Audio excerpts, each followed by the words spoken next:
Jeff here with New York Sash. It's Football Friday and we are on site at a home in Deerfield. What we're doing here today is basement windows or hoppers.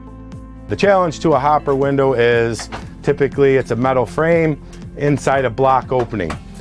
This is going to require a little bit more labor. It's a little bit more labor intensive with cutting out the aluminum frame or the steel frame and chipping out some of this parging to allow us to apply a wooden framework. So as you can see, the challenges of doing basement or hopper windows in a location such as this is it's really labor intensive, where you got to have a guy down in there, you know, really getting into it with some elbow grease and, you know, making sure we can properly seal this window off. This customer chose to change their windows down here because of the steel frame and the single pane glass was, you know, conducting all that cold air, attaching to the glass in the frame, creating some condensation and ice.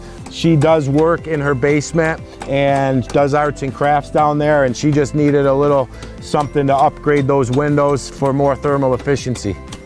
And as you can see here, we've eliminated the sloped parging concrete of the block, got rid of the metal framework, and then applied a pressure treated frame and, you know, masonry applicated it to the opening.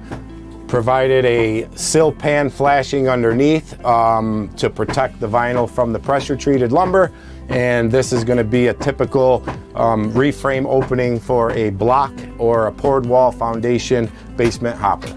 And as you can see here, this is going to be our finished product. Once we chip the concrete, get rid of the metal frame, install our pressure treated buck frame, we go ahead, you know, put the window in, insulate it, caulk it into position, and then we trim it out with pine or a restoration millwork board, which is maintenance free, impact resistant, can't rot, and bugs can't eat it. Thanks for joining us on site today here in Deerfield and exploring the project we have going on with the hopper windows. And as usual, if you're interested in getting your basement windows replaced or any other window, door, or bathroom projects in your home, feel free to give us a call, 315-624-7344, or stop by our showroom and design center at 349 Oriskany Boulevard in Whitesboro. And go Giants!